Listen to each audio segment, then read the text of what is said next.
올여름 저는 오랜만에 고향집에 다녀왔습니다. 고향에서 아주 특별한 시간을 가졌는데요. 새벽에 들길을 산책하는 일이었습니다. 열대야를 시킬 겸 새벽에 산책을 나가시는 아버지, 저희 친정 아버지를 따라서 아들과 함께 새벽 들길을 산책했었는데요. 드문드문 가로등이 있는 동네를 벗어나서 캄캄한 들길에 들어서자 놀라운 광경을 맞닥뜨리게 되었습니다. 바로 그 보석을 모래알같이 흩뿌려 놓은 듯한 은하수가 흐르는 그런 밤하늘이었습니다. 생각해 보니까 도시의 가로등 불빛 아래 살게 된 그 이후에 정말 이런 하늘을 본 적이 없었던 것 같아요. 그리고 그 하늘이 마치 존재하지 않는 것처럼 살아왔더라고요. 어서 와, 은하수는 오랜만이지? 이렇게 하면서 품을 활짝 열어서 그 별빛 가득한 정말 하늘이 저를 이렇게 안아주는 것 같은 그런 느낌이 들었습니다. 그 하늘을 또 그 은하수를 보니까 제가 그 하나님의 눈동자처럼 느껴져서 그 순간 눈물이 이렇게 찔끔하고 나오더라고요. 제가 삶의 자금에 갇혀서 아등바등하는 동안에 그런 동안에도 변함없이 같은 눈으로 다 보고 계셨던 것 같아요. 눈에 안 보이면 아예 없다고 생각하기 쉬운 우리들인데요. 그것과 상관없이 하나님은 늘 우리를 지켜보고 계시네요. 별빛 가득한 하늘 아래 풀벌레 소리, 그리고 할아버지와 그 손주가 군대 시절에 바라보았던 그 하늘 이야기, 그리고 저희 사남매의 유년 시절 이야기를 이렇게 도란도란 나누면서 그 들길을 걸었던 행복한 그런 시간이었습니다. 요즘 대부분의 농촌은 농지 정리가 잘 되어 있기 때문에 이렇게 캄캄한 밤에 산책을 하더라도 정말 도랑 밑으로 미끄러져 떨어지거나 하는 위험이 없이 안전하게 새벽 산책을 할 수 있었던 것 같습니다. 그래도 저는 이렇게 획일적으로 이렇게 직선으로 네모 반듯반듯하게 되어 있는 그런 논밭, 그리고 콘크리트를 뒤덮어 놓은 그런 농로들이 정말 참 아쉽기만 했었던 그런 산책길이었는데요. 그 농지 정리로 인해서 바뀐 것이 이렇게 반듯한 길과 콘크리트로 뒤덮인 그런 농로만이 아니었습니다. 공동으로 사용하던 마을 우물들이 없어졌다는 것을 제가 이제 또 발견을 했는데요. 어릴 적 들판의 우물은 우리들의 좋은 놀이터였습니다. 왜냐하면 또래 친구들의 엄마들이 그곳에 다 모였고요. 그곳에 모여서 채소를 씻고 또 빨래도 하고, 그리고 삶의 이야기를 나누면서 그렇게 많은 사람들이 모여 있는 곳이었거든요. 이렇게 엄마들이 그곳에 모여 있다 보니까 아이들은 엄마를 따라서 모이게 돼요. 그래서 그곳에서 뛰어놀고 또 실컷 뛰어놀다가 물도 마시고 또 등목도 시원하게 했던 그런 곳이 저희 마을의 우물이었었는데요. 그곳은 언제나 시끌벅적한 그런 삶의 이야기로 가득했던 그런 곳이었습니다. 저는 너무 아쉬워서 이제 왜 우물까지 이렇게 없앴나요? 하고 아버지께 여쭤보았거든요. 그랬더니 아버지는 요새 누가 우물에 오느냐고, 사람도 안 오는 우물을 남겨둘 필요가 무엇이 있냐고 이렇게 말씀하시더라고요. 이제는 우물이 있던 자리가 어디였는지도 잘 알아볼 수 없을 정도로 그렇게 마을이 변해 있더라고요. 저는 이제 추억을 빼앗긴 것 같아서 굉장히 아쉽더라고요. 자, 오늘은 이렇게 여러분께 성경 속에 있는 한 우물을 소개해드리고 싶습니다. 마을로부터 외떨어진 우물인데요. 사람들은 이곳을 야곱의 우물이라고 부르곤 했습니다. 때는 정오, 태양이 가장 밝고 뜨거운 한낮입니다. 한 여인이 물동이를 손에 들고 머리에 이고 우물을 향해 나오고 있었습니다. 그런데 이 여인이 우물에 도착하기 전에 이미 도착해 있는 한 사람이 있었습니다. 바로 예수님이셨습니다. 예수님은 지금 예루살렘을 출발해서 갈릴리를 향해서 가고 계신 중이었어요. 제자들과 함께 동행하셨던 예수님은 수가라고 하는 마을에 도착할 즈음에 급 피곤함과 시장함을 느끼셨습니다. 한낮인 정오는 조금만 다녀도 쉽게 피곤하고 또 끼니를 때워야 하는 그런 때이기도 하죠. 우리 예수님도 우리와 똑같이 피곤함과 시장하심을 느꼈다니 정말 위로가 되는 것 같습니다. 예수님이 우리와 똑같은 인간으로 이 땅에 오셨기 때문에 우리의 상황과 처지를 너무도 잘 이해하시고 긍휼히 여기시는 것이지요. 제자들이 마을로 음식을 구하러 떠나고 얼마 되지 않아 앞으로 벌어질 일을 전혀 알지 못하는 여인이 우물에 도착했습니다. 그나저나 여인은 왜 하필 사람들이 잘 다니지 않는 정오 시간에 이 무더위를 뚫고 우물로 나왔을까요? 그녀만의 그 이유가 있겠지요. 여인은 우물가에 앉아 계신 예수님을 보고 깜짝 놀랐습니다.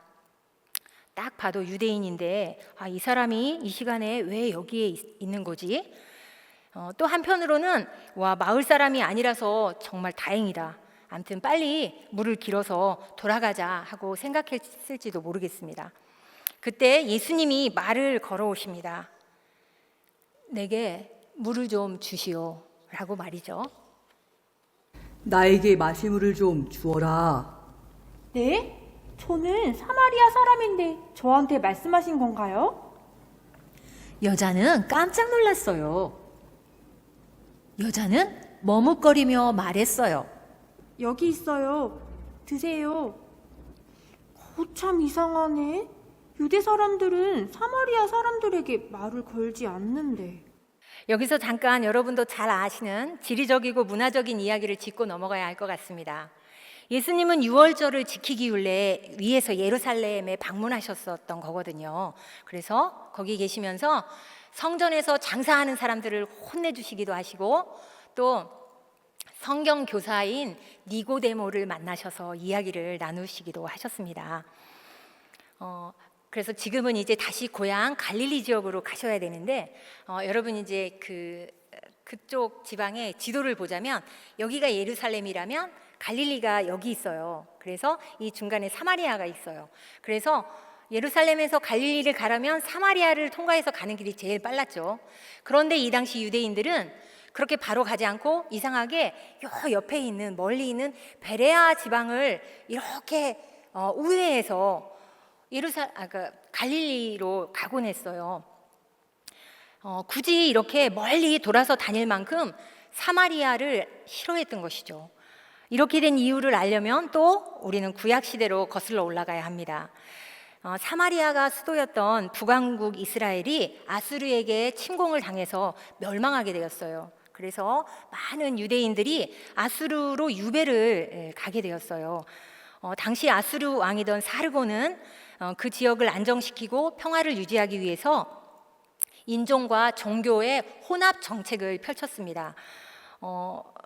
그래서 다른 나라에서 잡아온 그런 포로들을 북왕국 이스라엘에 거주시켰던 거예요. 그러다 보니까 그 북왕국 이스라엘에 남아있던 소수의 유대인들이 이 외부에서 왔던 이방인들과 통혼을 하게 되고 그것으로 인해서 혼혈 그런 민족이 생겨나게 되었던 거예요. 정통성을 중요시하는 유대인들은 혈통과 종교, 문화적으로 유대인의 순수성을 훼손당한 그런 사마리아 사람들을 아주 경멸하고 혐오하였습니다. 그래서 같이 있는 것을 싫어하는 것은 물론이고요. 시설이나 기구, 어떤 장소를 같이 사용하는 것조차 금하게 되었죠. 이것이 세월을 통해서 쭉 계속해서 대를 이어왔어요. 그런데 여기 사마리아 정오의 우물가에서 유대인으로 보이는 한 남자는 사마리아인인 여인 자기에게 물을 달라고 해요. 그러니까 여인이 얼마나 깜짝 놀랐겠어요. 한번 뿌리내린 고정관념이 변화되기는 정말 힘든 일입니다. 예수님은 그 고정관념을 초월하셔서 여인에게 그리고 우리에게 오셨습니다. 이렇게 일반적인 유대인들의 생각과는 다르게 사마리아를 통과하는 코스를 선택하신 이유, 그리고 예수님이 물을 기를 힘이 없으신 것도 아니고 또 여자를 종 부리듯이 부리실 인격도 아니신데도 불구하고 굳이 사마리아 여인에게 물을 요구하신 이유가 뭘까요? 예수님은 이 일을 통해 이루고자 하시는 일이 있으셨던 것입니다. 사랑하는 여러분, 예수님께서 우리들 각자에게 요청하시는 것이 있다는 것을 기억하시기 바랍니다. 각자에게 부여하신 독특한 기질과 성향 안에서 할 수 있는 일들을 예수님은 요구하십니다. 내가 하고 있는 일들과 관련된 때가 굉장히 많은 것 같아요. 그것을 통해 하나님이 일하실 수 있는 통로로 쓰시는 거예요.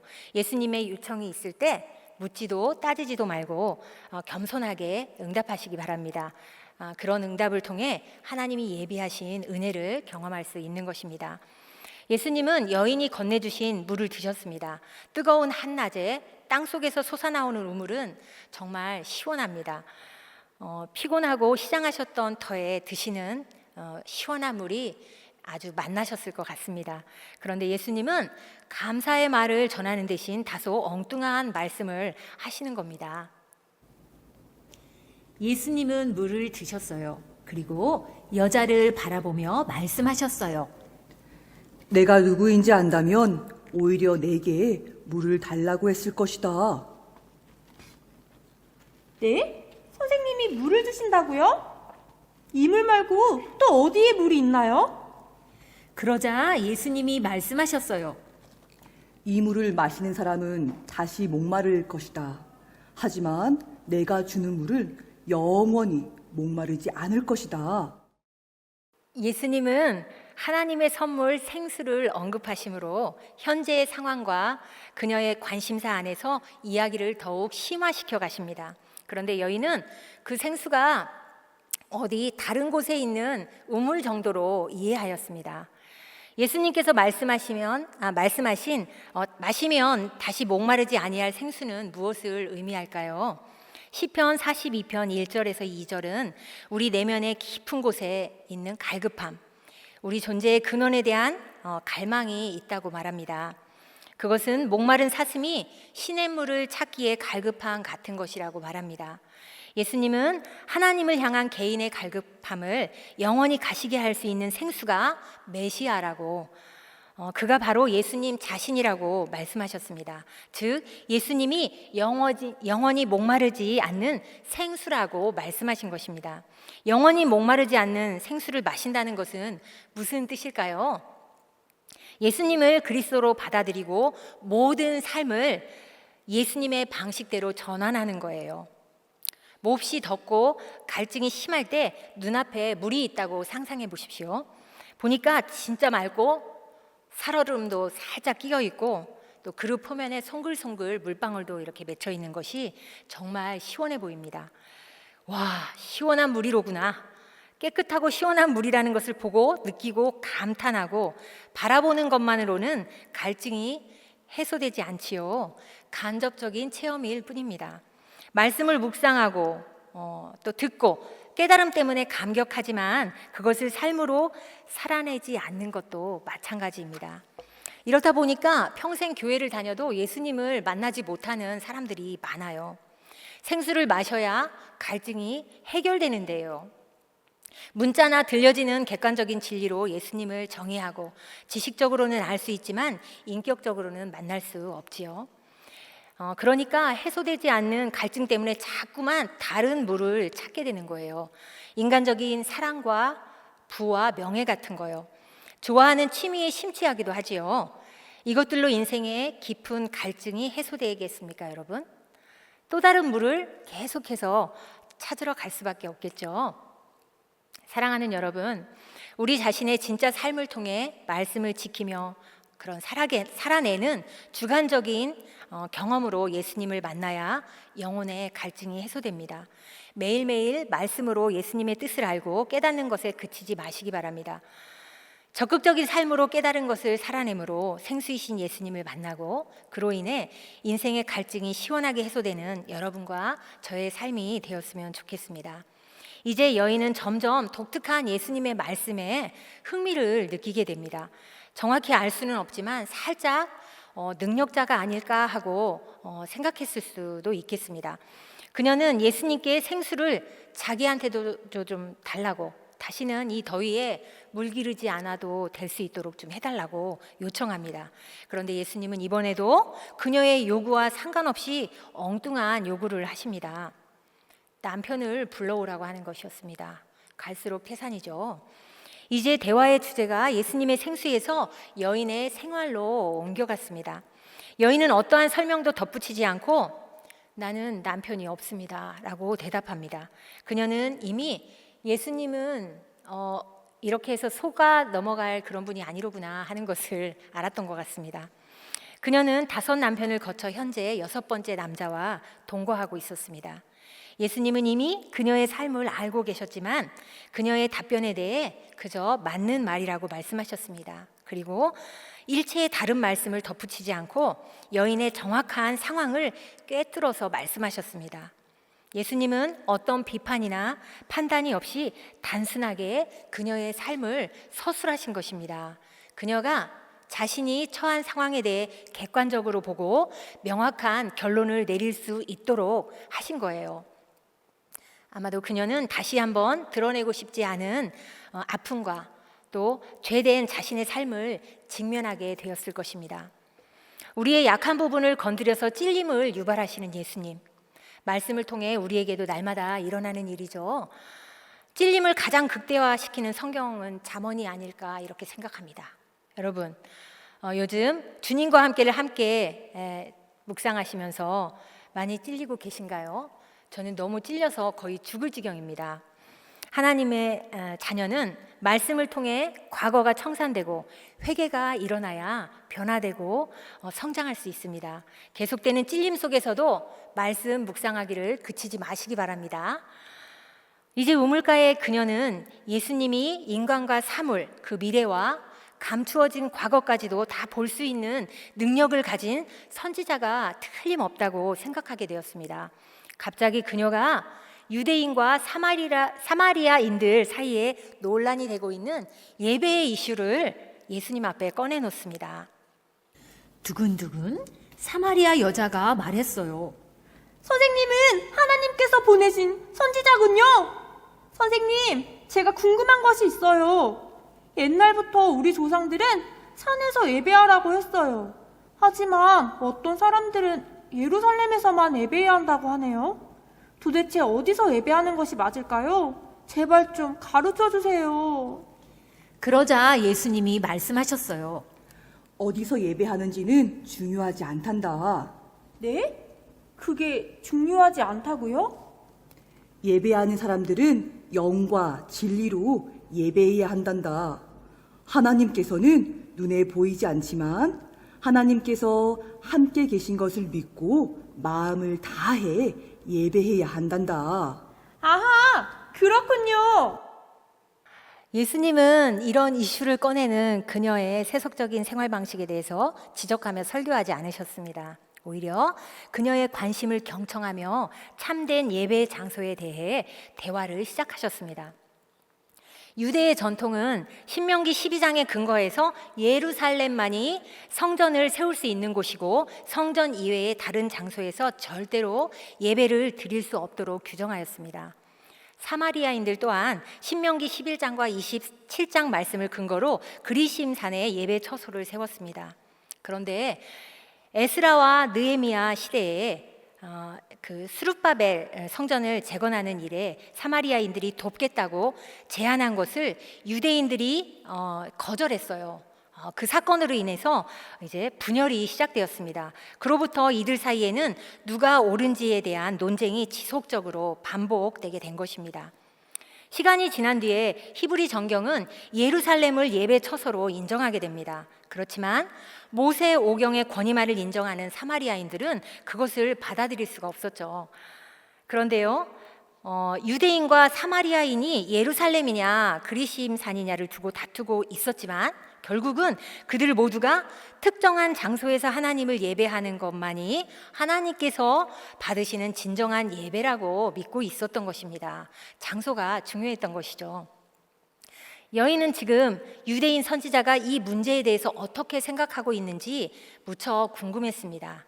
그런데 예수님은 이 산에서도 말고 예루살렘에서도 말고 너희가 아버지께 예배할 때가 이르리라고 말씀하시는 거예요.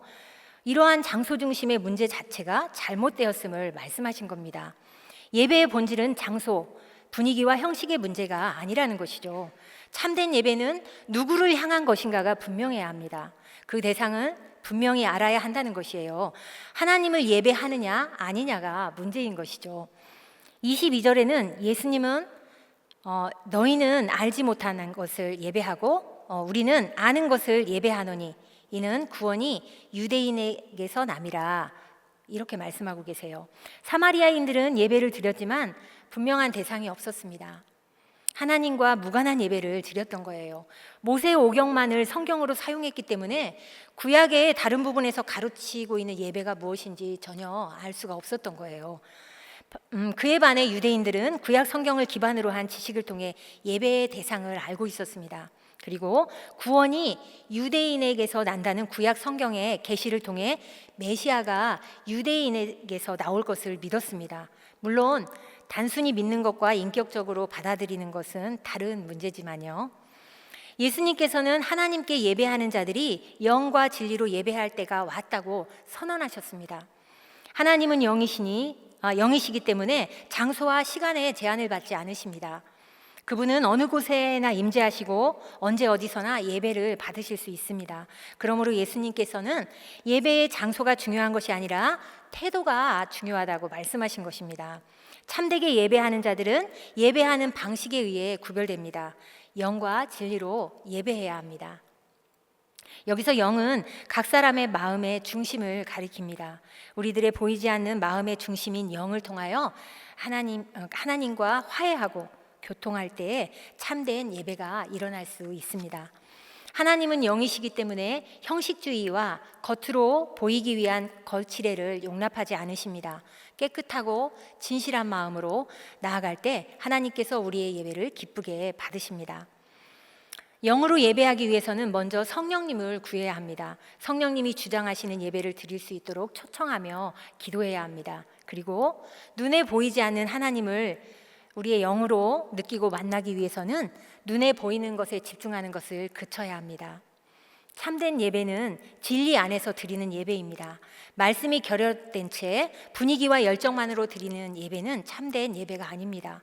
진리는 없고 열광하는 예배는 참된 예배가 아니라는 것이죠. 하나님이 말씀하신 약속에 근거한 예배, 참 진리인 예수 그리스도의 정말 십자가 복음 안에서 예배해야 합니다. 사마리아 우물가로 다시 한번 가보겠습니다. 사마리아 여자가 또 말했어요. 선생님, 저는 오래전부터 그리스도를 기다리고 있어요. 그러자 예수님께서 놀라운 말씀을 하셨어요. 놀라지 마렴. 내가 바로 예수 그리스도란다. 네? 와, 이럴 수가. 내가 그리스도를 만나다니. 사마리아 여자는 기뻤어요. 휙! 물동이를 두고 급히 마을로 달려갔어요. 여자는 만나는 사람들에게 외쳤어요. 여러분! 제가 그리스도를 만났어요. 여러분도 빨리 그분을 만나보세요. 어디? 그리스도가 어디 계신단 말이에요? 나도 같이 가세. 어서들 나도. 사람들은 여자의 말을 듣고 예수님을 만나러 갔어요. 많은 사람들이 예수님을 믿게 되었어요. 이제 여인이 메시아이신 예수님을 진짜 만나게 되었습니다. 그녀는 물동이를 버려두고 즉시 마을로 달려갔습니다. 자신이 우물에 온 목적보다 더 중요한 일이 생긴 것입니다. 그녀가 들은 놀라운 복음은 그동안의 수치심과 죄의식을 날려버렸습니다. 요한복음 4장 39절에서 42절 말씀은 이 여인의 증거로 사마리아의 많은 사람들이 예수님께 나아왔고 예수님을 믿는 자들 또한 많아졌다는 소식을 전하고 있습니다. 사랑하는 여러분, 예수님이 굳이 동족들이 가지 않는 길을 택하여 피곤하고 시장한 정오에 우물가로 찾아가신 목적이 무엇일까요? 만날 사람이 있기 때문에, 그것이 하나님의 뜻이기 때문이죠. 모두가 피하는 길이라도 하나님의 뜻이라면 가야 합니다. 우리가 누군가를 만나려면 만나야 할 사람의 시간에 맞춰서 그 사람이 있는 장소로 나가잖아요. 그래야 만날 수 있죠. 우리도 하나님을 예배할 때 시간과 장소를 잘 지켜야 합니다. 여기서 장소는 우리의 신령과 진정한 마음밭입니다. 예수님과 우물가의 여인의 만남은 우연 같지만 역사적인 만남이죠. 우리의 우연은 그냥 우연이 아닌 것이에요. 우리의 일상의 순간들이 하나님의 놀라운 계획과 섭리 안에 있음을 깨달아야 합니다. 그렇기 때문에 모든 삶의 순간을 함부로 살아서는 안 되는 것입니다. 사랑하는 여러분, 우리들은 지금 각자의 자리에서 하나님을 예배하고 있습니다. 오늘도 하나님의 말씀으로 랜선을 통해 하나 되는 우리 공동체 안에서 말씀의 우물가로 나오지 못하는 지체가 없는지 돌아보기를 원합니다. 점점 험악해 가는 그런 세상 속에서 어디에 마음을 둬야 할지 모를 사람들 사이의 일, 또 잘 풀리지 않는 생업의 일과 자녀의 일, 무엇 하나 수월한 것이 없다고들 합니다. 너무 아프고 힘들기 때문에 때로는 누군가에게 보일 수조차 없어서 스스로를 소외시킬 수밖에 없는 인생의 정오에 나를 만나기 위해 생수를 준비하고 계시는 예수님이 계신 우물가로 나아오십시오. 오늘 예수님께서는 우리에게 영과 진리로 예배할 때가 바로 지금이라고 말씀하십니다. 예배드림이 전적으로 스스로에게 달려있는 이때, 경건의 모양을 신경 쓰지 않아도 되는 곳에서 더욱 영과 진리로 예배드리기를 힘쓰는 우리가 됩시다. 또한 우리 주님께서는 모이기를 힘쓰라고 말씀하셨습니다. 현장이든 온라인이든 우리 교회에 공예배가 있는 시간에는 공예배의 자리로 나와 함께 하나님을 예배합시다. 함께 모여 쇠락해가는 한국교회와 교회 공동체를 위해 더욱 간절히 기도합시다. 함께 성전에 모일 그날을 고대하며 참된 예배자로 스스로를 훈련합시다. 영과 진리로 드리는 예배의 태도가 장소보다 중요하다고 해서 성전이 중요하지 않은 것은 결코 아닙니다. 아주 오래전부터 마을 사람들이 물을 깃고 함께 모여 삶을 나누던 공동 우물이 없어진 이유는 사람들이 오지 않기 때문이라고 합니다. 사람의 발길이 끊긴 우물은 덩그러니 그 한가운데 남겨두는 것보다는 그걸 다 드러내고 논을 만들어서 벼를 수확하는 것이 훨씬 생산적이라고 생각한 것입니다. 우리는 지금 집안에서 수도를 틀면 물이 나오고 작은 구멍가게에서도 쉽게 물을 구할 수 있어요. 이렇듯이 우리가 은혜의 생수를 얻는 일, 하나님을 예배하는 일이 언제 어디서나 할 수 있습니다. 그런 일이 되었습니다. 오히려 이제는 선호하는 생수를 골라 마시듯이 예배를 선택하는 시대가 된 것 같습니다. 그러나 여러분, 그리스도의 보혈의 띠로 묶어주신 공동체인 우리가 모이지 않으면 성전은 합리주의라는 이름의 세속에 빼앗겨서 결국은 없어지게 될 것입니다. 하나님의 교회 공동체, 하나님께서는 우리 교회 공동체에 원하시는 것이 있지요. 받으시고 싶은 예배가 있으세요. 함께 봉사하고 선교하고 구제하는 일이요. 그 대사회 봉사와 선교와 구제의 구심점은 바로 성전입니다. 흩어져서 마음을 모으는 것뿐만 아니라 함께 모여 몸으로 섬기고 함께 해야 되는 그런 예배도 있는 것이거든요. 교회가 성전에 모여 함께 힘을 모을 때 가르치고 전파하고 치유하는 역동성이 일어나게 되는 것입니다. 그 옛날 아이들이 엄마를 따라 우물에서 놀았듯이 기성대 세대인 우리가 영과 진리로 하나님을 예배하며 생수의 우물가인 이 성전에 모이기를 즐거워할 때 우리들의 자녀 세대 또한 예배를 사모하며 성전에서 뛰어놀게 될 것입니다. 점점 익숙해져가는 온라인 예배에 안주하지 마시기 바랍니다.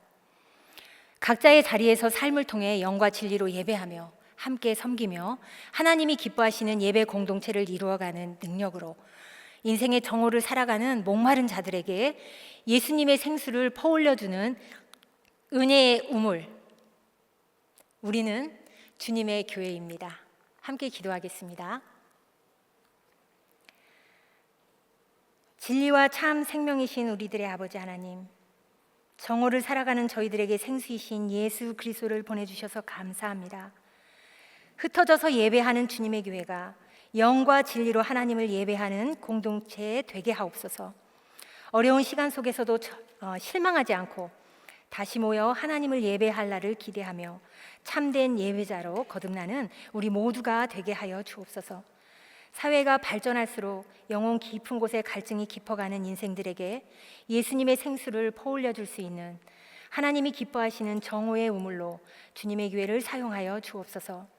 예수 그리스도의 생수가 이 땅에 흘러서 저 고통의 땅 미얀마와 아프간까지 흘러가게 하옵소서. 예수 그리스도의 이름으로 기도하옵나이다. 아멘.